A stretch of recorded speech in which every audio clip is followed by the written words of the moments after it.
The 0-2 pitch, swing and a miss, struck him out. The Philadelphia Phillies are 2008 World Champions of Baseball. Good evening, everybody. Welcome back. Welcome back to another episode of the Phixated Podcast. I am your host, Mike Azzolina, and I'm a little burnt out from yard work today. I'm joined by a guy who I know he doesn't get distracted. Regzy Boo, you're focused all the time. How we doing? I'm not sure that's really true. I feel like most of my life is distracting, shockingly. So I try to stay focused when I can. My wife would also laugh like that if she heard that same sentence you just uttered. We're doing good, always good to come in off of Phil's win, against the Marlins, who I think Ruben said something like not one player in their starting lineup is from the Marlins minor league system, which is pretty hilarious. Mm-hmm. And also very Marlinsy. Mm-hmm. But, doing good. Speaking of yard work, I have noticed that my yard probably needs to be mowed for the first time since sort of the winter. So I was thinking about that today. You had an adventure yard working. Regz, that's what I wanted to talk about. So our yard needed to be mowed. It was time. And I'm finally home, right, from traveling quite a bit here. I'm home for the next week. So the deal was that we would clean up all the sticks in the yard today and in our backyard. So the goal was, let's go out, let's clean up the sticks together. Shouldn't take very long with the two of us. And then Mike can mow. We're out there for maybe 20 minutes.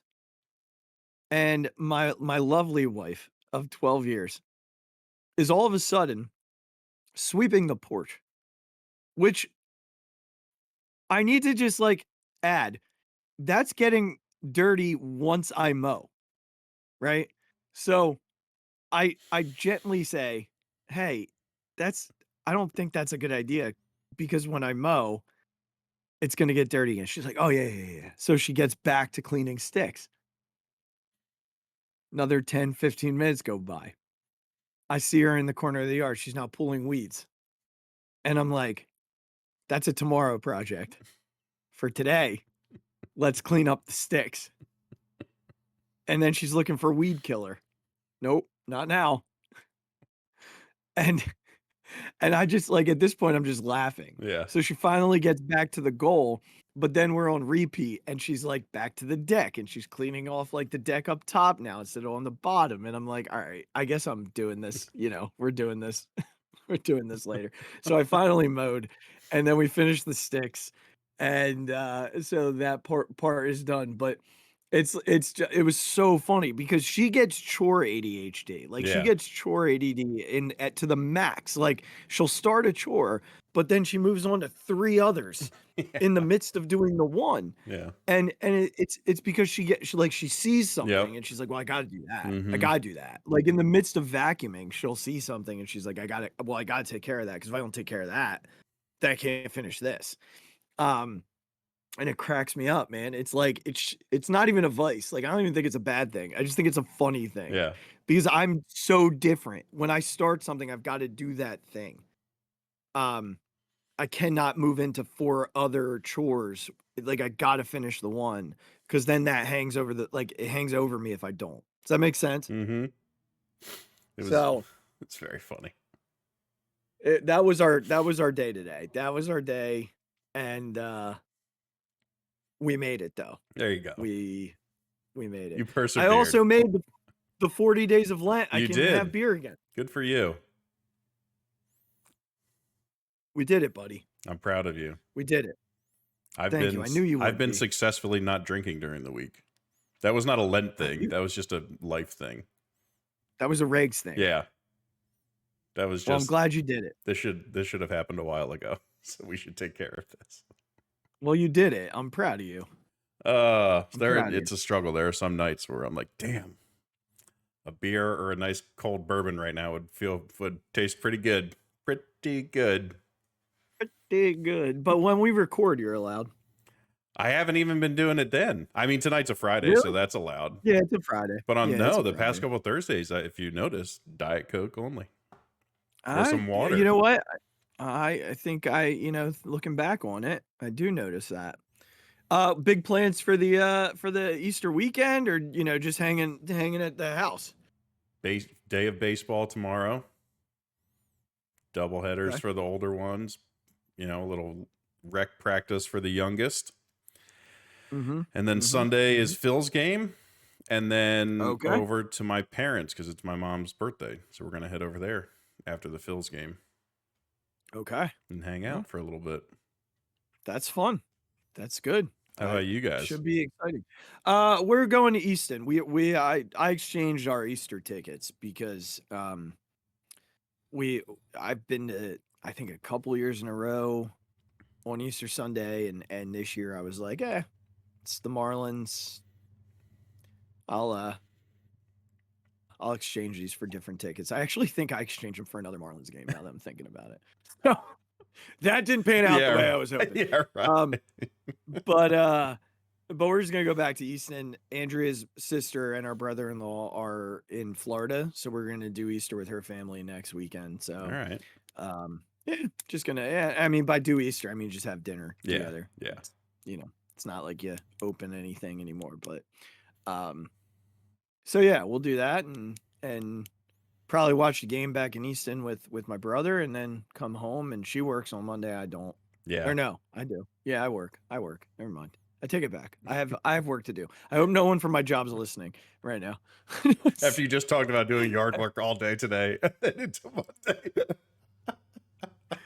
Well, we were off today. All right, so that's good. That's fine. Yeah, we That's were off fine. today. I didn't Yeah. have work today. So all right, well, let's jump in. We got not a whole lot to get to tonight. We're gonna do a little draft game. That we'll talk about in a second because we want to talk about something else with the Eagles. And then we're just gonna we got a couple things we want to talk about with the Phillies from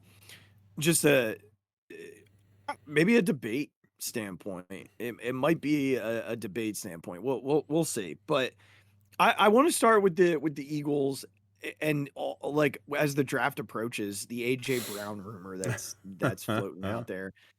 And here's what it is. It's that if Abdul Carter drops to 4, that the Eagles would be willing to trade AJ Brown 32, couple of fifths, next year's second, to move up and get Abdul Carter.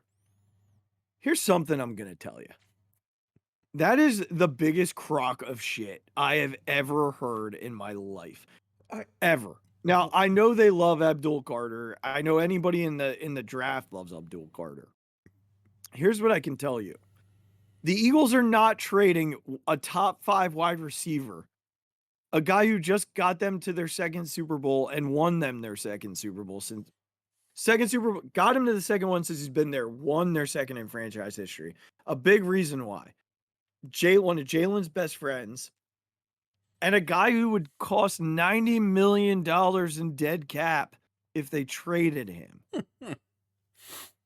Like, what puddle of brains dropped this rumor? I think that's my question. Where did this start from? Like, did it just happen when couple of dudes? When Vrabel got to the Patriots? Like, was that the instigator of this? Well, apparently he grew up a Patriots fan. But cool. He's close with Mike Vrabel. Yeah. So right. I think 2 plus 2 equals 4 for some people, or 1 plus 1 equals 2, whatever. And now we sit here and we have to deal with these dumbass rumors that like they have no validity whatsoever. The only thing that would dictate an AJ Brown trade is if Jalen and AJ are just broken, which I don't see. Which we know is not the case. So like, what is happening? If it were to happen, I would come back on here. I will stitch this video up in a TikTok and totally eat my words. But there is just no way they do a deal where they're gonna have $90 million in dead cap. That is literally falling on the sword for no reason. Yeah. And when have the Eagles None. ever done that? I like the They Abdul won't even get Carter rid thing. of Bryce Huff. Like, to not even leave that money. Like, they won't even do that. You think they're just going to be like, all right, AJ, see you later, bud. It's ridiculous. It's one of the dumbest It's things one I've of the ever dumbest. seen. Yes, it's one of the dumbest things. It's ridiculous, and it's embarrassing that we have to deal with this. It's embarrassing. So I just wanted to mention it, and then we're done. That's it. I've got nothing else to say about it. You're all morons. All right, Regs, we're gonna do a draft needs draft, okay? And here's how it works. We've got 10 positions here. So we've got 5 offensive positions: quarterback, running back, wide receiver, tight end, offensive line, D tackle, edge, linebacker, corner, and safety. So the way this draft works is we are going to go back and forth. Should we do a snake, Regs? Or should we just go back and No, forth? back and forth. Back and forth. So we're going to go back and forth. And we are going to take positions that we believe are most likely to be drafted. So obviously our first 2 picks are going to be the 2 picks that the positions that we fully believe the Eagles are going to draft. Okay. So I will track these, and then when the draft comes around, whatever round they're taken in, we get points. Mhm. So if Regz picks offensive line and the Eagles pick an offensive lineman in the first round, he gets 7 points. In the second round, 6. In the third round, 5. And all the way down to the 7th round, you get 1. Yep. If Regz takes offensive line and they take 2 offensive linemen, he gets points for both of those, depending on where they're taken. So that's something else to think about in this draft, right? So, Regz, since you won fantasy baseball last year, I'm pretty sure you won. I don't remember, but I'm pretty sure you did. Then you get the first pick. I think that's only okay. fair. All right. And whoever wins or whoever loses will have to buy the first round of drinks when we golf for the first time together. Got it. So All you right. get to pick first. All right. I'm going to take edge. All right. Regz is taking edge here in the first round of our draft. So edge is off the table. Goodbye to you. I love you. It's been a pleasure. Okay. I'm between 2 here.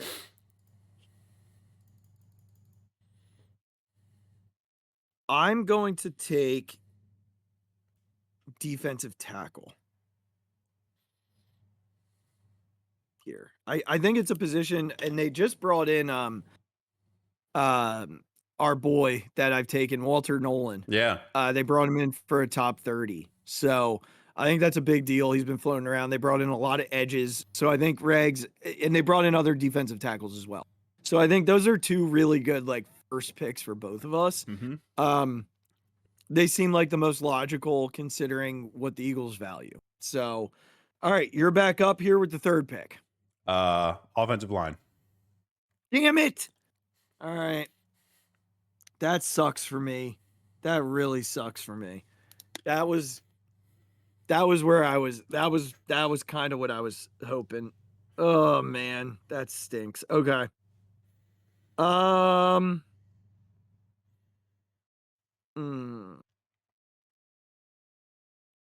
between 2 again. So while I'm thinking offensive line wise, that's such a good pick from you because there's a chance they take 2. Yeah. And that's double the points. Yeah. I was honestly thinking that's where you were going to go because of the potential for that. Yeah, and the reason I didn't is because I do believe they could go with 2 defensive tackles in I this draft. agree. Too. I agree. It's a good point. That's part of the reason I did that. I think there's a chance they could take 2 of those as well. And I think there's a better chance they take defensive tackle in the first round Higher, than yes. offensive line. That I agree. All right, so I'm gonna go.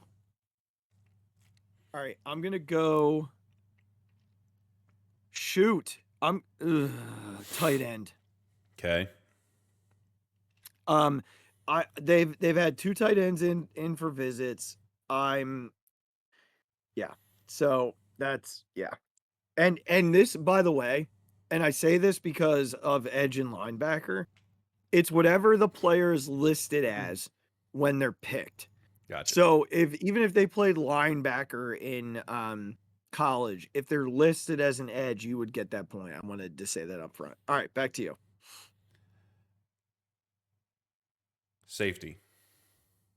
Yeah, it's a good pick. They've had a couple of safeties in to this point. So I'm gonna go corner here. I think what sucks for me is that I have 2 like maybe spots. Like corner and tight end are 2 spots where it's like, they might do it. Yeah. And like defensive tackle is definitive for me. Edge is definitive for me. Offensive line is definitive for me. Safety's your only they might. Sure. I think it's the first out of like the top options. Like, we're gonna get to a couple of these that are definitely but I think out of like the top options, I think I'm with you. Safety's the first, like, Safety is the number one. Yes. Like safety is the position. Like in my head, I think tight end's actually I lie. I think tight end's above safety in terms of like, I think if it's tight end, safety, and corner are like that possibility. Mm-hmm.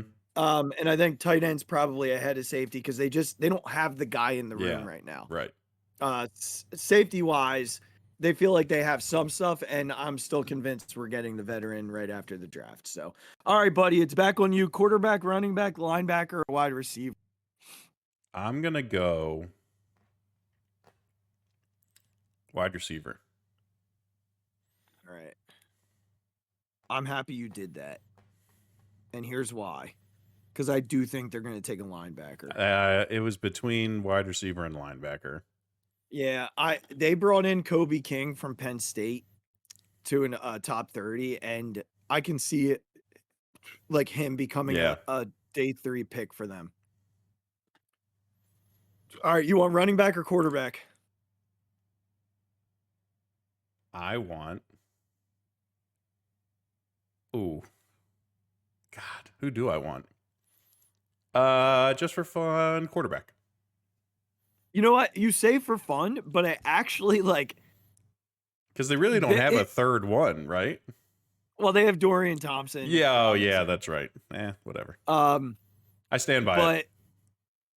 But there is a piece of me that like truly believes if someone like Jalen Milroe is like sitting there, or like freaking Riley Leonard's just hanging around, like all right, so quarterback for Regz. And I take running back. All right, so to recap here, Regz gets edge, offensive line, safety, wide receiver, quarterback. Azzy has defensive tackle, tight end, corner, linebacker, running back. All right, let's do this. Just to wrap up sort of this conversation, I want to do a few thises or that's. All right. 32. Let's say they don't stay there. Which is more likely?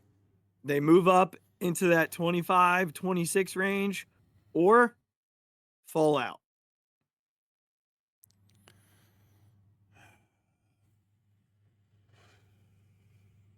You know what? Just for fun, I'm going to say move up.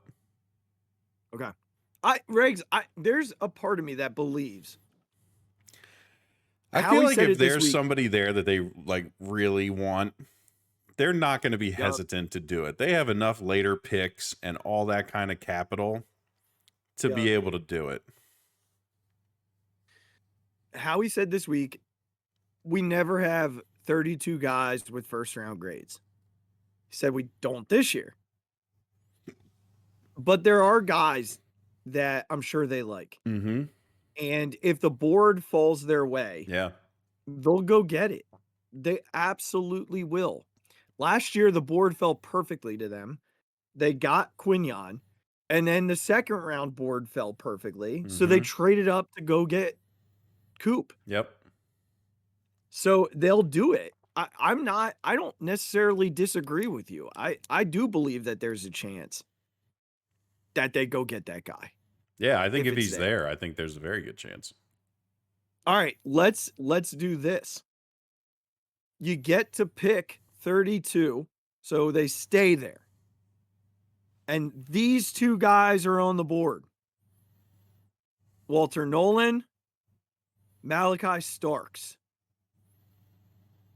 Who are you taking?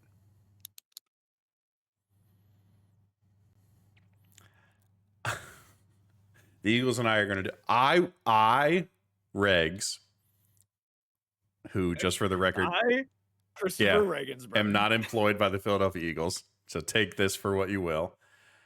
I would take Starks. I don't think that's what the Eagles will do, given the choice and their history in this. I think that guy is that talented, and they don't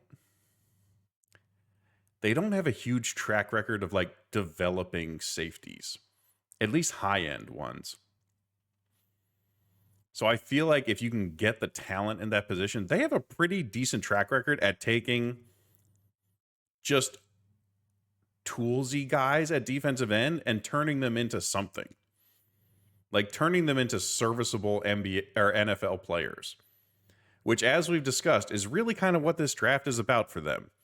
But I think if you got a guy with that kind of talent at that kind of position that we know we desperately need, I would go for it.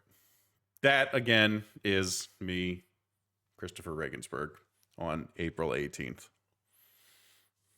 At 10:04. At 10:05 p.m. Yeah. Eastern Standard. I don't think I disagree. And I agree with your sentiment of like, that's not what the Eagles do. Yeah. Like if those two guys are there, it's pretty assuredly going to be Walter Nolan. Yeah. Just because of what they value. Yeah.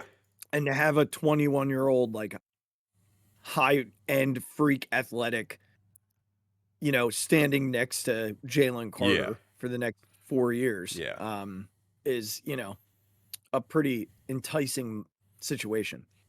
Okay. Which day will Dallas Goedert get traded? 1, 2, or 3? You get to pick this one. I got day 2. Okay. And I'm not saying he's going to get traded for a day 2 pick. No, right. But he's getting traded on day 2. I would have picked 2 as well. Yeah, I think that's about right. Yeah. All right. One more. They make a trade for a player already in the NFL, already making an impact in the league. What position will that player play? Oh, man. I'm trying to think. I don't have an extensive knowledge of like who's kind of available or. Well, we never know. I know. Like 2 years ago, they traded for DeAndre Swift. No one knew he was available. Yeah. I think it would be defensive line. I don't know where. I'm sure it depends on the picks that they have already made, if any, at that point. Yeah. But I'd say D-line. I've seen a couple of like situations that people have like Kalen Thibodeau coming, or is it Kayvon? Kayvon Thibodeau. Where's From he the from again? Giants. The Giants. Safety or he's a D lineman? He's an edge. Yeah, that's right. Thank you. I've seen it where like we trade Goddard there and he comes back in the deal. Bo and Zach on PHLY were talking about like the perfect situation for them being Sauce Gardner. He's like on the last year of his rookie deal. You know, they need a corner. He's like would be an ideal fit. But he's only got to be what, 25? I don't even know if he's that. I'm looking it up. Yeah, I don't even know if he's that. If he is, like, that's the oldest he would be, because he's at the end of his rookie contract.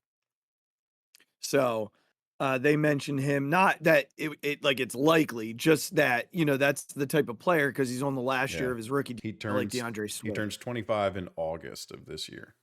Yeah, so he'd play this year at 25. Okay. That would be gross. Yeah, that's the type of player though so I do still believe it's corner or tight end that they make that sort of a deal for. Yeah, corner's a good one.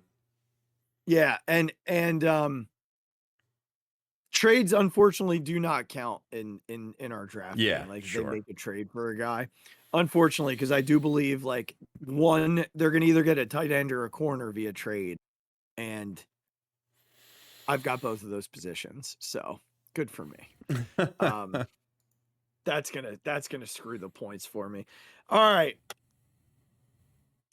Regz, the draft's coming. We're excited. It's going to be an interesting one. Yeah, I don't know. I don't know how many guys they're gonna pick. Like I'm just not that excited. I mean, I'm excited because it's a draft. Yeah, I think exciting. Yeah, that's why I used interesting. We're not going to be as excited as last year. With how that went for us. But it's going to be, like you said, it's going to be interesting because there's a ton of possibilities. Like I said, I don't think there's going to be any huge splashes. Again, who knows? But in my mind, we might come at it with some interesting pieces. I mean, how he's going to be working the phones, man. Oh, it's yeah. just what he does. Like, they're going to make trades. It's, you know, they're going to add picks to next year. They're going to create opportunities this year. They're going to bring in guys who are at the end of their contracts. Like, it's what they did with AJ Brown. It's what they did with DeAndre Swift. It seems like every year they add somehow through the draft, even without guys that they're drafted. Yeah. So, exciting. All right. The baseball team, 12-8 after tonight, a dominant win tonight. It was one of those wins that they really needed. We won't go crazy with this game. Just as a quick recap, I don't typically DVR regular season games, but we went over to church tonight, and I mean, Alcantara, Wheeler, you feel like, you know, it's one of those you got to do. So I get home, I turn it on. You know, they force Alcantara to throw 30 pitches in the first, throw up a 5 spot against him. Just a spectacular start. You know, Bryce hits one in the second deck. Yeah. JT with a opposite field hit. Yohan Rojas with an opposite field hit. Kepler works a beautiful walk. Like, it all just went well. Stott with the sac fly. Like, everything went well for the Phillies tonight. Wheeler was great, 13 strikeouts through 7 innings. He looked much more comfortable tonight. Yeah. He still got behind guys more so than I'd like for him to do. That's been a sort of his Achilles heel so far this year, has just been like getting behind dudes.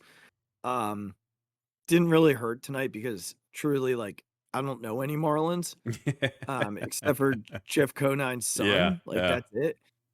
So it didn't hurt him tonight, and that's fine. You know, just get your feet back under you, win the game, and move along. They didn't have to use anybody in the bullpen. They used Banks and Ruiz tonight, so everybody's available for the Taijuan Walker start tomorrow, which is very good news.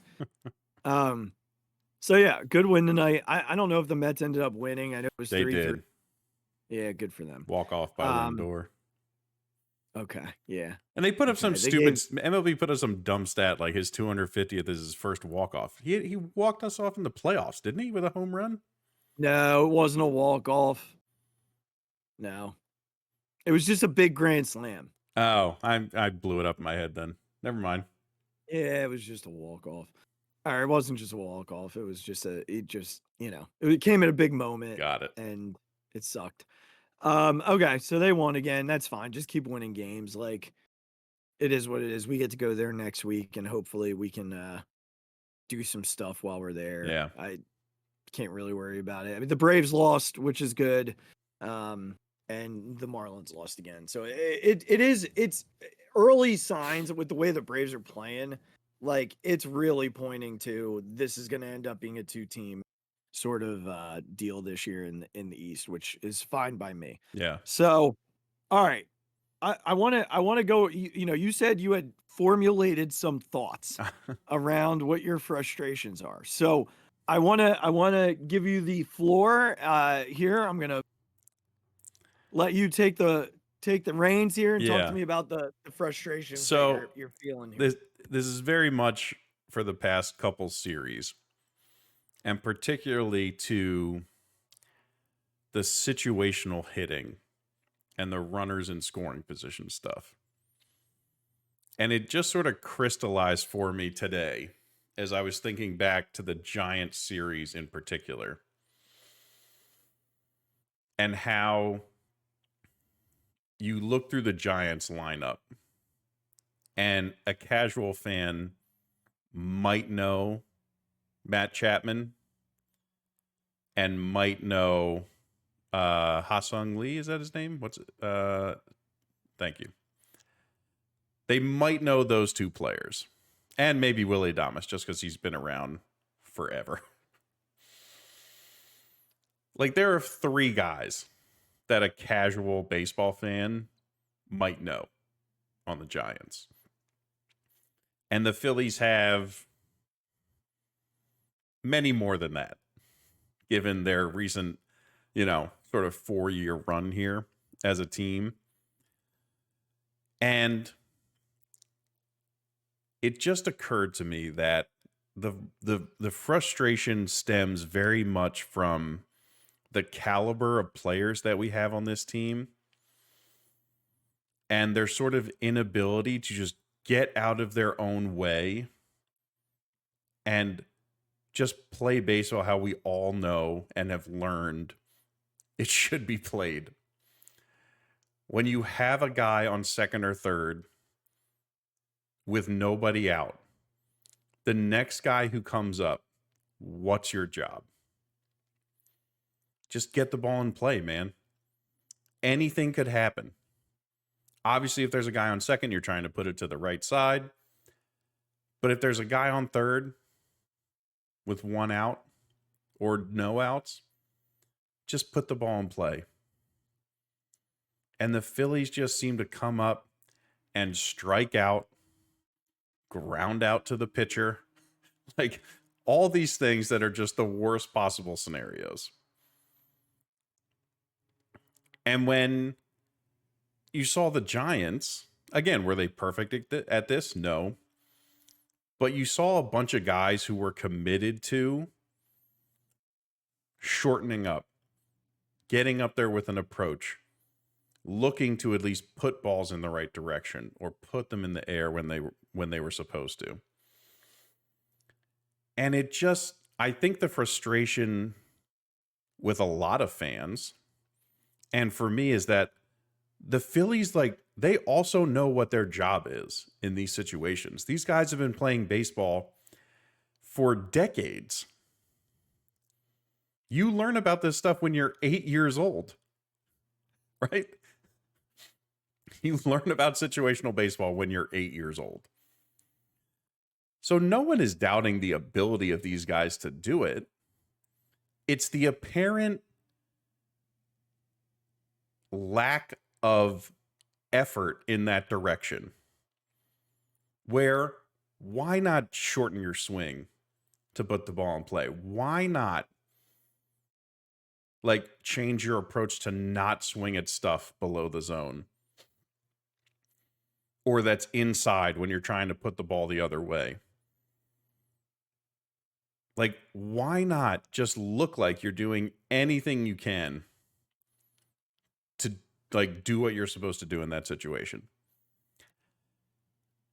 This is what I think frustrates people the most. I know it's what frustrates me the most. Look, I get it. We have guys that are going to hit. There's no doubt about it. Are little things always going to frustrate me? Sure. Of course they are.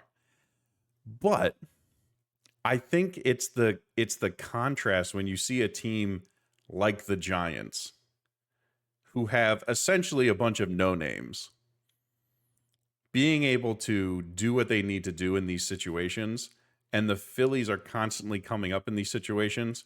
And I texted you this. I'm like, it's almost impossible not to just luck into a few hits in these situations. And the Phillies aren't even doing that. They're not even just sort of lucking into it. It just very much clicked for me that it is based on the expectation of this team. It's based on the expectation of the caliber of baseball players in this offense. And I think when it really comes down to it, that's where a lot of the frustration comes from. In these, like, when we're talking about this offense and its sort of inability to do some of the basic baseball stuff. Runners in scoring position, guys on third, less than 2 outs. Just stuff like that. And the past few games, they've shown, in an inning or two that, look, they put a bunch of balls in play tonight. Yeah, Harp had the home run, but they kept the train moving, right? The other guys. Walk, single, walk, right? Just doing what they got to do to keep the train moving. We know it's there. We know what these guys are capable of. It's just the frustration comes from when we know the caliber of baseball players that are on our team.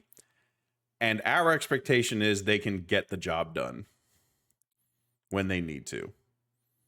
And look, it's baseball. It's been 20 games. Obviously, it's a very small sample size in terms of a 162 game season. But as I many times text you, other teams are doing it. Why the hell can't we do it? Like, we don't have to use the excuse like it's early, like our guys just aren't up for it yet. Other teams are doing it, and look, will they go through a 20 game stretch where they're not doing it? Of course they will. And then that completely moots my point. So I get it. But that's just what kind of my small epiphany I had of the Phillies, particularly after that Giants game.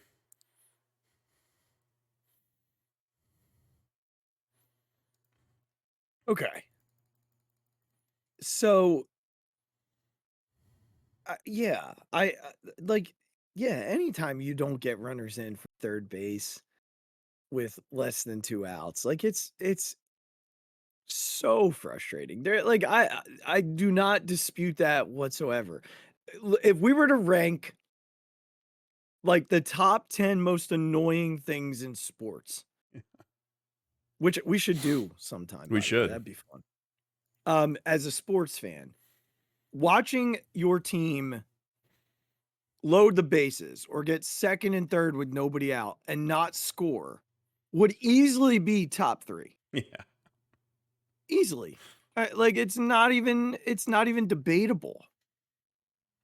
And the Phillies seem to be doing it a lot right now. Yes. So yeah, I'm right there with you. I've gotten frustrated too.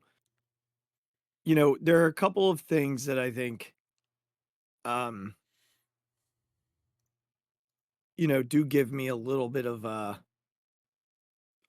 pause. And one is that I think there's a lot of pressing with this group right now for many reasons, depending on the guy. Depending on the guy, because when I think about the guys who aren't coming through in those moments, the guys who truly are not coming through. We would name Alec Boehm as one. He has come up short many times in this scenario. Brandon Marsh has come up many times, come up short many times. I mean, the guy hasn't gotten a hit in the month of April. He's 0 for 30. I texted you the other night. I said, do you realize how difficult it is to go over 30? Like, it's so hard to do. So those two, right? They're clearly pressing. I mean, Boehmer's starting to come out of it a little bit. He's hitting the ball really well right now. It's a couple of at-bats where even the at-bats where he's making outs now, he doesn't look really like he did even just last week. Yeah. So things are starting to turn for Alec. And again, his numbers aren't going to show that because he's buried himself. And we just got to look at his numbers from like this point to see what's really going on for him. Mm-hmm. Rojas has struggled with runners in scoring position when he's gotten the chance. Kepler has struggled. JT here and there, but has had moments. Bryce is getting hot.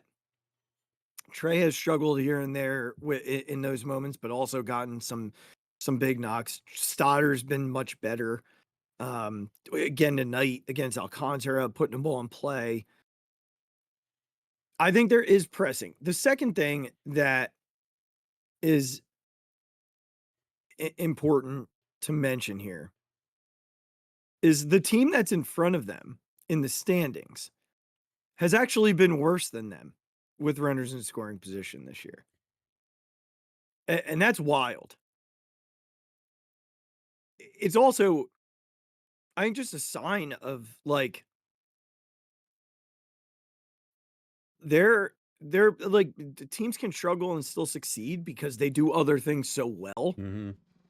Like the Mets hit for power really well. So like they don't need guys on second.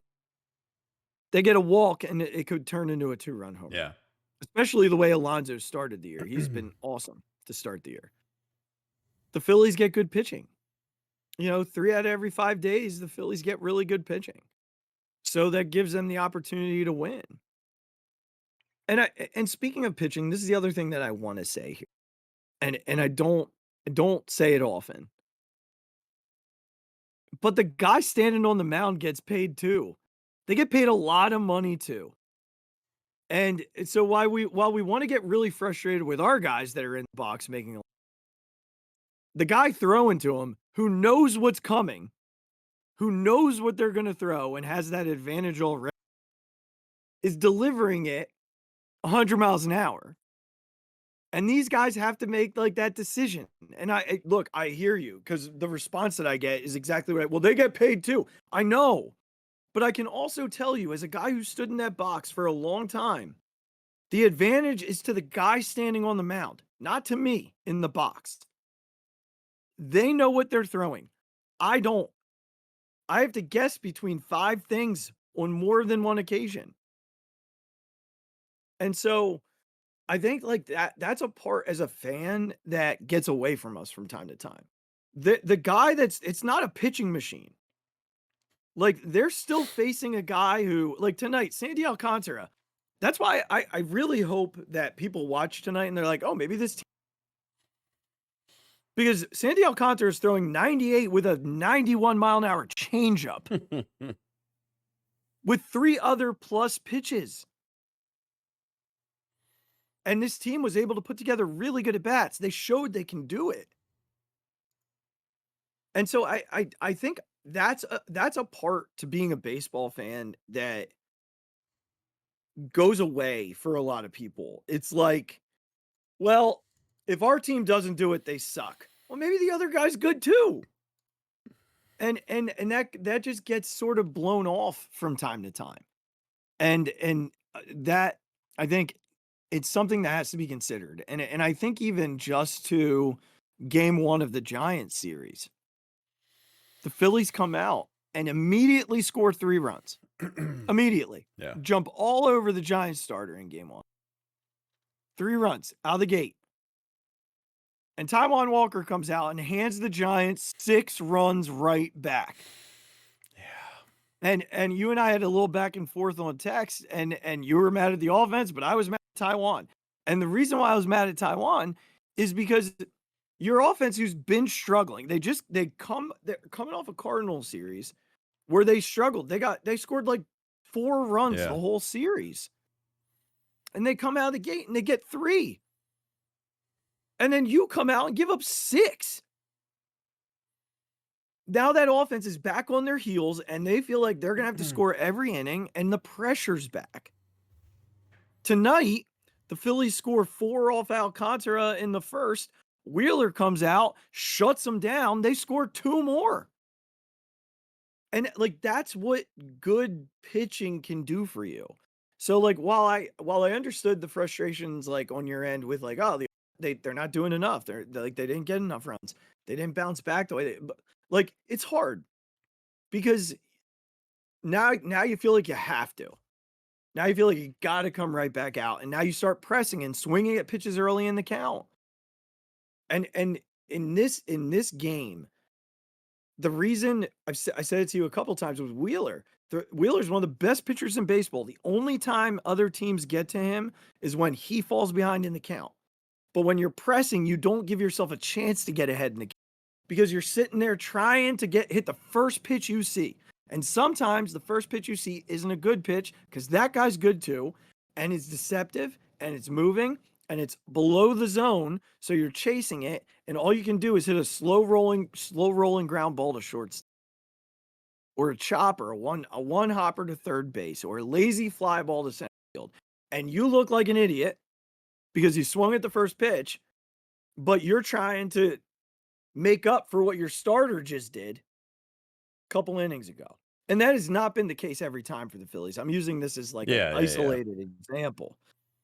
It's just one that like it bothered me because you were not alone, Regz. You were not alone in the blaming of the offense game. There were a lot of people on social media. A lot of people who texted me. I mean, look, don't think I wasn't mad at Taiwan also.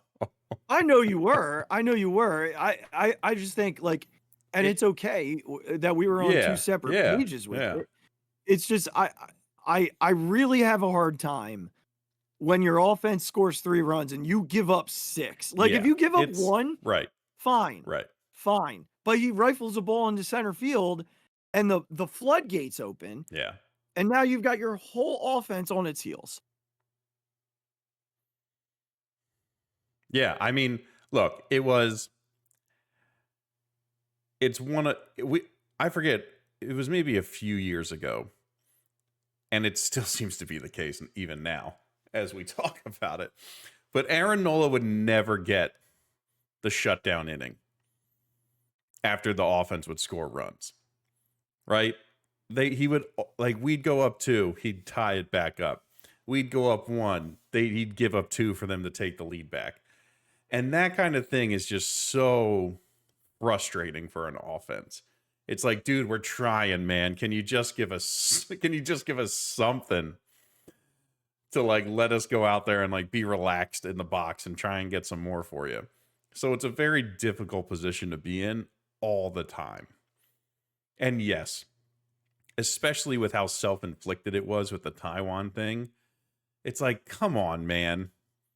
Like, 1 throw and you're out of that inning. And I think maybe had he given up like 1 or 2 at that point? 1. Okay. So like you said, you get out of that with 1 run. Okay. It's not the 0, but fine. We will take that all day. So yes, it absolutely is. And like you said, Wheeler comes out, throws like 7 pitches in the, top of the second, and we're off and running. Yes, it certainly is a combination of the things, and there aren't a ton of good offenses that come back from everything, right? You're just not going to come back from every deficit that you face.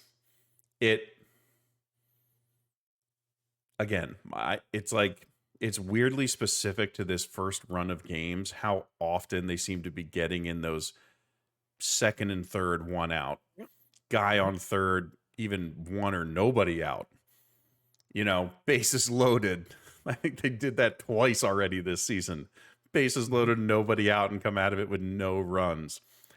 it's a lot to happen in like you said, a 20 game sample size so far. So it's exacerbated that much because it's happened so often just in this small run of games. And it just, when they flash some of those runners and scoring position stats, you're just like, holy mother of God. Like you think you maybe like, you're hoping you could just luck into hitting 200 with that, you know. But look, we know it's kind of, you said this before we started. The people that are like complaining and calling this team like not a playoff team or something like that, you put it perfectly. You weren't watching the 11 years that we went through not going to the playoffs. Like, oh yeah, they're gonna hear my wrath in a little bit for sure. Yeah, I'll let you get to that. But we, you know, hopefully, I think you know this. You know this. I hope our listeners know this about me. I get more mad at these situations because of how good I know this team is. I'm not mad because I don't think this is like a playoff team or that they still have a chance to win the East or go deep into the playoffs. It's because of that the frustration is amplified for myself. Listen, are there some whack jobs that like are out there claiming that the Phillies, you know, won't make it to the playoffs? You'll get to them in a few minutes, but I'm hoping that this Marlins series comes at the perfect time. Get a reset against a terrible team with, you know, I know Taiwan's going in the middle, but we'll see how that goes. But you got Wheeler and Luzardo. You know, you should, without breaking a sweat, you should take 2 or 3 from these guys. Mm-hmm. Let the offense get a reset. Even if you lose the Taiwan game 7-6, like score 6 runs again. You know, get back into feeling pretty good about yourselves from an offensive standpoint. And then, you know, and then we'll move on. And we'll hopefully like get this thing going. So law of averages is everything. Yeah. And so while right now, it's super frustrating, it's not going to continue. The silver lining in this, I don't think anybody's talking, is they are getting base runners in droves early in this season. And a lot of them are coming from walks. Mm-hmm. They're like top 5 in baseball in walks, which is a great sign for a team who didn't walk a whole lot because they swung at everything. Yeah. And so that's a silver lining that I believe people need to look at and say, oh, well, if they keep this up, eventually those floodgates are going to open. Yeah. Because it is not going to happen. Again, a lot of the guys who are not coming through in those moments are guys like Alec Boehm, who the back of the baseball card dictates it's not going to continue. Could it continue for someone like Brandon Marsh? Sure. Mm-hmm. But if that's the case, by July, he isn't going to be the center fielder anymore. And neither is Johan Rojas. Yeah. So, all right, couple of other things from the Giants series. The Luzardo game, I don't know. There wasn't a whole lot to write home about from that game. Like, there wasn't a whole lot of memorable stuff. They won. Yeah. Cool. Yeah. Right? Moving on. The Nola game. Man, it's the odd year Aaron Nola thing. It seems to be so true that he's bad in odd seasons, like odd year seasons. I feel badly for the guy, man. He seems so frustrated right now. He says he's not hurt, sort of like the Romano thing. I believe him. You said it. You texted me. I was at a Jersey Mike's, like right on the edge of Jersey and PA, driving back from Massachusetts, when he gave up 4 in the first. And you texted me and you were like, never a doubt, cold weather. Yeah. And Aaron Nola. I guess we could have seen this coming, yeah. Just saw it coming. Windy, cold night. Credit him, though, because he gave up 4 in the first. The Phillies clawed their way back. And into the 5th, Aaron was really good. You know, the second, third, fourth, he didn't give up much. He struck out like 7 guys in those. It was the 5th inning. He got himself in a little bit of trouble. And then Rojas, I don't know if he slipped or what, but a pathetic play because if he doesn't throw that ball into the dugout, there's a good chance that Nola gets out of there clean. The sixth, I got to be honest, I was a little surprised that Topper put him back out there. Yeah. I know it was the bottom of the order, but that feels like the spot where I'd go to Ruiz. Bottom of the order, try and get 3 outs from Ruiz, get into the 7th to your big guys. Get into the 7th with your big guys. Let these relievers start an inning there. Nola got you through 5 after you didn't even think he would get you to the 5th. Yeah. He was at 85 pitches and they ran him back out there. Mm-hmm. And Yeah, you got the first out. They were trying to steal one there for sure. Yeah, against the bottom third of the order, and there's part of me that gets that, but that's to me where if the guy was struggling early, threw a lot of pitches, that's the inning where I go to a Tanner Banks or a Jose Ruiz. If I can get 3 outs at the bottom of the order, fine. I'm at home. I might be able to win this baseball game. Yeah. Or use Joe Ross there in the 6th. And use 7, 8, 9 with your horses. Mm-hmm. Like, I don't know, man. It just, and I know it was it was a 1-run game at that point. I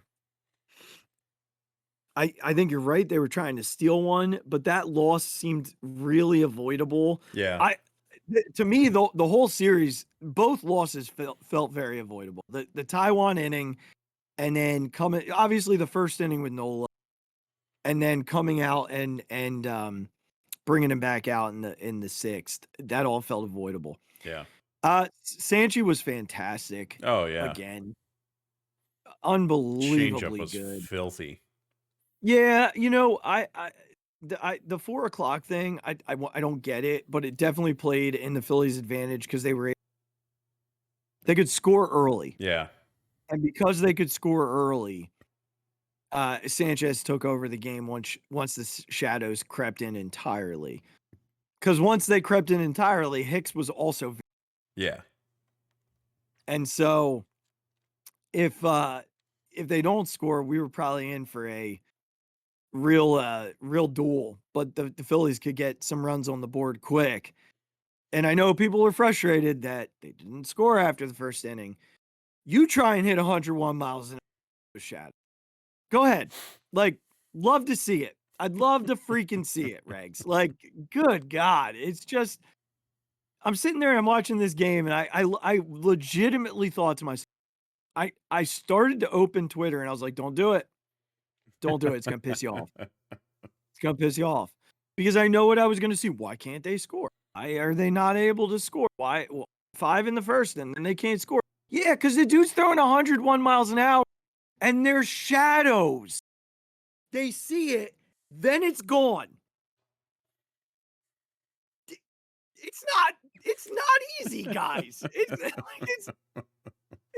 It's such a hard thing to do. Yeah. It's such a hard thing to do. And it just blows my mind that people are like, well, they get paid a lot of money. They should be able to do it. The guy standing on the mound is throwing 101 miles an hour. 101 miles an hour. And he has 2 other pitches that are 90 and they move in different directions. God. All right. Here's one thing I want to say about the West. Because I think coming off of the Giants series, we need to at least reference this. Right? If the playoffs started today, the Phillies would be out. Yeah. Because the Mets would win the division, the Cubs would win the Central, and the West would get 4 teams. Yeah, right. And I just want to tell everyone, don't worry, it's not happening. I know what the West looks like right now. I see it. But I'd also like to point out, the Dodgers have played the Rockies 3 times, and that's it in the West. The Giants have played the Rockies 3 times, and that's it in the West. Or I'm sorry, I lied. The Padres have played the Rockies 3 times, and that's it in the West. The Giants haven't played any division foe yet. And the Diamondbacks have played no division foe yet. So they haven't even played. None of them have played each other. Yeah, right. And they all have to play each other 12 times. So they're going to play each other 36 to 40 times apiece. It's going to be a bloodbath in that division. And if I had to guess, it's that the Giants fall out pretty fast. Yeah. So I think we'll get 2 teams in the East, 3 teams in the West, and 1 team from the Central is my guess. I don't see, and getting a split with the Giants is a good thing. A 4-game series is a very tough type of series. I would have liked 3 out of 4, but Yeah. we'll take the split and move along. Yeah. I think when the Phillies see the Giants again, the Phillies will be playing better baseball. The Giants will not be. Yeah. Is sort of where I'm at. But interesting that we're 20 games in, and that those teams have played 6 combined games in the That is funny. Isn't that crazy? Yeah. I mean, the Phillies have played 6 games in their division 7 now alone. But the West has played 6 total games against each other. Yeah. That is funny. That's insane. All right. Anything for the good of the cause before I go off on? No, just like I said, get right against this terrible Marlins team. Get your bats going. Get hot, and just let's get running here. Let's get running downhill, as they say. Yeah, you got a big series coming up in City. Mm-hmm. You know, Monday, Tuesday, Wednesday. That's big. Let's real quickly. Let me line that up. Luzardo. So it'll be Nola, Sanchez, Wheeler in New York. Well, freaking Nola. Yeah. That's one of those where if you can steal the first game, you feel pretty good about the next 2. At the Mets, he usually does pretty good, doesn't he? I don't know. I feel like it's one of those weird places that is it for some reason he pitches well, or at least he has the past few times. Well, I'm gonna say that you're probably getting angry, Aaron. I don't know what that looks like, but he was not happy yesterday. Yeah, it was one of the. He did not seem happy. That's one of those games. It's one of those series though. Like, if you win game 1, you feel pretty good about winning that series. Yeah. You feel pretty good about winning 2 or 3 with Sanchez and Wheeler coming right after him. Yeah, for sure. All right, here's what I need to say, buddy. You alluded to it already. There are way too many fans who did not follow this team during the bad times. And I'm not gatekeeping. I feel like I say this every freaking year, but y'all piss me off, so I have to. I'm not gatekeeping. I want you to come on board. I want you to come on board. But I want you to be a baseball fan. Like, I've tweeted this a lot recently. It's become my tagline. And I think we should make a shirt, honestly. Being a baseball fan is not for everyone. Like, the amount of patience, the amount of understanding, the amount of level-headedness that comes along with this sport is just not, it's truly indescribable. You can't watch every inning. Like, it is life or death in a scan of 22 or 162. Sorry. Yeah. When you get to the postseason, absolutely every pitch is like everything. But in the span of 162, that's not the way it works. They are 12-8, guys. If you were for the first time checking into social media and didn't follow baseball, but you were like, you know what? I wonder how the Phillies are doing. And you open Twitter with no context the first thing you would believe is that this team hadn't won a game yet. There are people out there laughing and saying that's not true. Truly, go open it. Open Twitter and search Phillies and read what some of the fans say. And then it's like their defense for themselves is, well, I'm allowed to get angry. I'm a fan and I pay money, so I can get mad. Yeah, you can. You just look like an idiot. You do. You simply look dumb. Because you're getting mad before a game's over. You're getting mad when they're 4 games over 500. The exact same record they had last year. And you're mad. They won 95 games last year. Well, they're worse. Dave didn't do anything. Shut up. Like, that's a Hall of Fame GM, and you're going to criticize? This guy's going to be in Cooperstown in 10 years. But Kevin, sitting on his couch in Delco, knows more than Dave Dombrowski about building a team.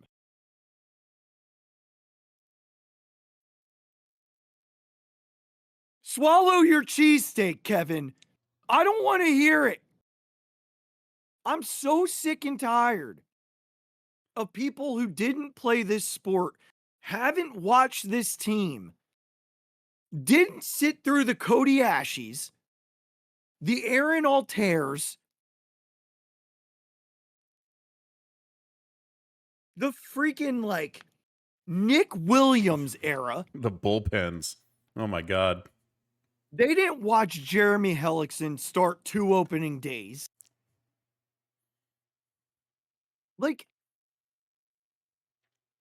I want you to be a fan. And I also understand the emotion that comes with being a fan. There are games that really tick me off too. But the mentality that this team is, quote, not good is just ridiculous. And I've started bookmarking morons that are saying this. Because when they get to the postseason, I don't want to see these people saying that they're a good team. Because if you didn't believe in them now, then you shouldn't come back in October like you were always a believer. Yeah. It's incredibly frustrating. It's really hard to know that all of those guys I just mentioned who we had to watch and sit through. And now we are very fortunate to have the roster that we have. And a lot of these people who are packing out the stadium and rolling up on social media started following when Bryce signed. Again, that's fine. If you didn't want to waste your time and be a psycho from 13 to 19, good for you. You're smarter than me for that. But it doesn't make you a better baseball fan. Understand how this game works. Truly understand. Don't come out here after a random loss in the middle of April and tell me that they're a bad team. My guess is you're not going to be paying as much attention in July. Regz, I literally saw a post the other day that was like, send down Bohm, send down Ruiz, send down Banks, send down Marsh, send down Rojas. I was like, who's playing? Who's playing? Cut Turner. Play Sosa every day. Right there tells me you have not watched enough baseball. We love Edmundo on this show. We freaking love the guy. We love him. But he's not an everyday baseball player. These guys, they want to cut everybody. Who's playing? Who's playing? Again, be a fan, sell out the ballpark so we can sign Kyle Tucker next offseason. Keep coming back. Just maybe think before you click post. Just please. Please. I really enjoy social media, and y'all are making me hate it. All right, Reg, say Uh, something real quick so I can take a swig of my yeah, no, finish off the that was show. fantastic. I love Azzy rants. They're my favorite. That was a good one. So well done by you. It is. We made it. You were right. It happened before May. It wasn't about the team, but the first rant came That's before true. May. I'm not sure if that It counts. was I think I meant the team, but I don't. okay. I don't know if All I right. could accept credit for that one. Um, it is. It is. It is funny when I think about it because if I was like texting someone as like a new friendship, the way I text you about the Phillies, they would think I was one of those people. Only because the context of my life and my baseball fandom and, understanding of the sport is why I think you tolerate, most of my ramblings of a madman. But it's just very funny that if I was talking to like anybody else about this, the response would be like, dude, what is wrong with you? Like, why are you so upset about this? And then I'd have to explain, well, like, no, it's not because I'm crazy. It's because this, and this, I'd have to like read them my resume, my baseball fan resume, to get them to not think I was a psychopath. So it's just funny. It's one of these things where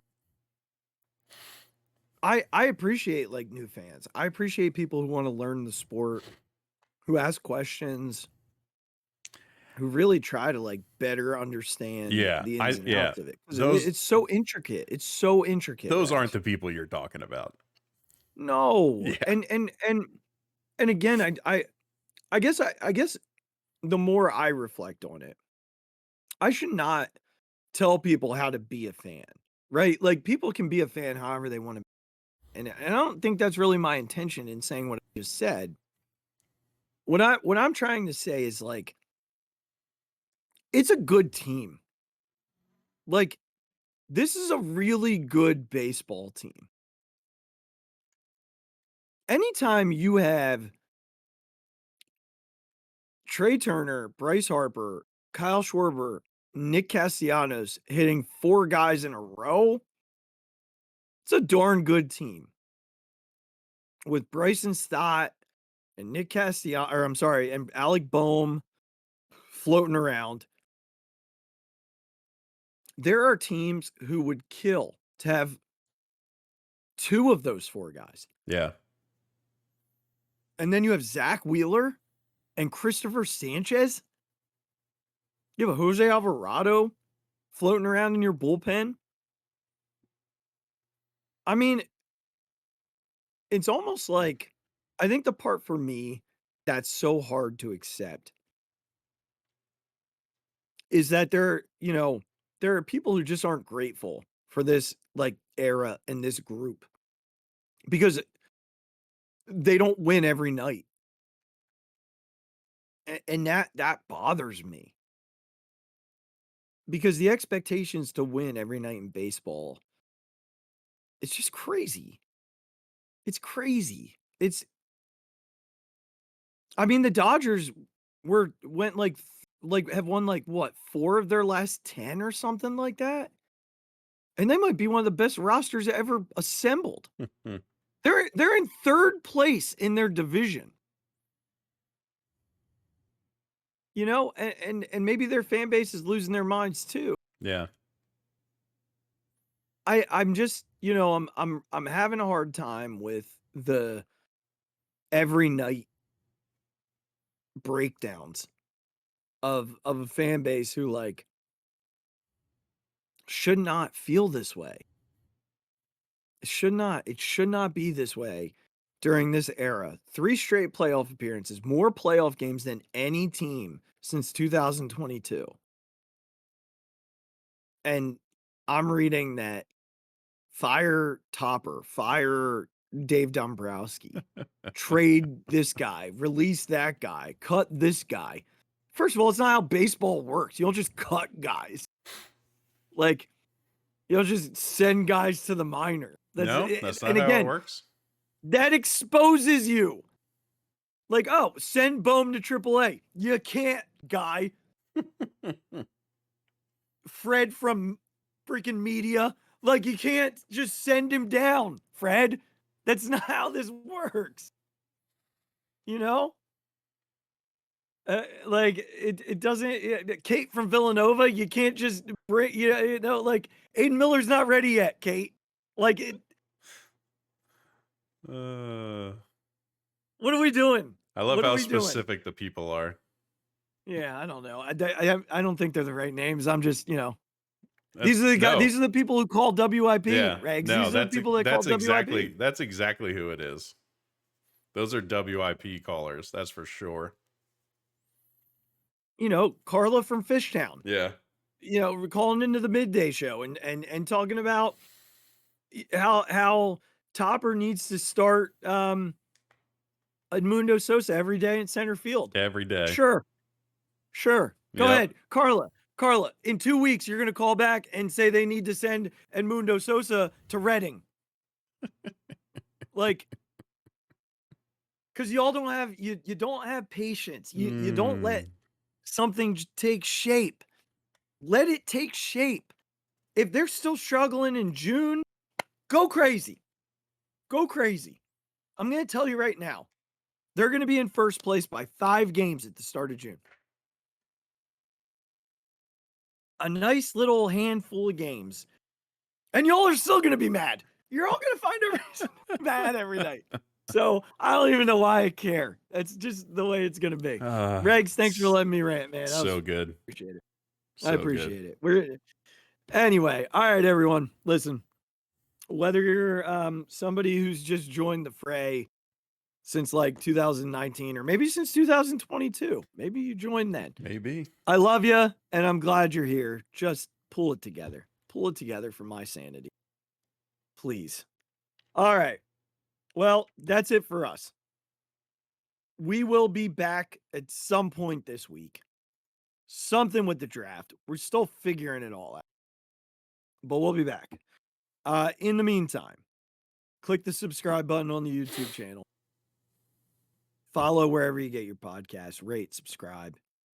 Do the whole thing. Go over to social media where you stop bitching there and follow us. It's that easy. At the Phixated Pod on Twitter. At the Mic Drop 5. At Big Regz with a Z. Phixated fan page on Facebook. If you bitch on our pages, I'm sending you off immediately. At the Phixated Pod on TikTok. I got to start posting these damn videos to Instagram. I'm just warning you. You say something negative that doesn't make sense, and you're gone. If you say something that I can kind of agree with or get on board with, I'll engage. Otherwise, we're done. You're out. I got no time for you. All right? I got no time for you, Pete in Center City, if you're going to be an idiot on our social media page. Yeah. It's probably tough to say with how few followers we have that we'd be rejecting people already. No, but look, I don't care. Azzy runs a tight ship. I'm not going to argue with him. I don't care if we have 4 followers. If you're going to be an idiot, I don't want you following. Have a clue. Have a clue. If you have a clue and you're angry, like Regz, look, you said it. You have a clue. That's why I love responding to you and texting you. You have a clue. You can be mad if you have a clue. Can't be mad if you don't have a clue. There's a difference. Paul in Center City wants to bring up Arun Escobar. Oh my God. But he doesn't pronounce his name right. So it doesn't, don't bring him up, All right. Anyway, or Odo Kemp. Oh, no way. Did somebody really call him that? No, I'm just making stuff up because that's what these people do. You've been listening to a lot of sports radio. No, I don't listen because they're idiots. Jacob in the Lehigh Valley. But it's so easily predictable, which is why he can have this rant, and it sounds like he's naming these people because he heard them on the midday show yesterday. Jacob in Lehigh Valley wants to bring up the guys who he's watched pitch one time, and then all of a sudden he's got to be up on the big league. Yep. He's got to be up on the club. All right, we love you guys. We appreciate listening. I mostly kid, but not really. And enjoy your weekends, enjoy your holiday with your family if you celebrate, or if you're just taking a spring break. We hope that you enjoy it in a safe and exciting way. We'll be back next week. Can't wait to talk to you. Eagles draft, Phillies Mets recap, the rest of the Marlins as well. And until then, take care of yourselves. Take care of one another. Make sure you tell someone that you love them. We love each and every one of you. And until next time, Phils, finish the job. And Bob in Allentown, stop complaining about the freaking pitch selection from JT Realmuto. We love you. Go Phils. Kick the Mets ass. Deep to right field. Way up there and way out of here. The Philadelphia Eagles are Super Bowl champions. Eagles fans everywhere, this is for you. The 0-2 pitch, swing and a miss, struck him out. The Philadelphia Phillies are 2008 World Champions of Baseball.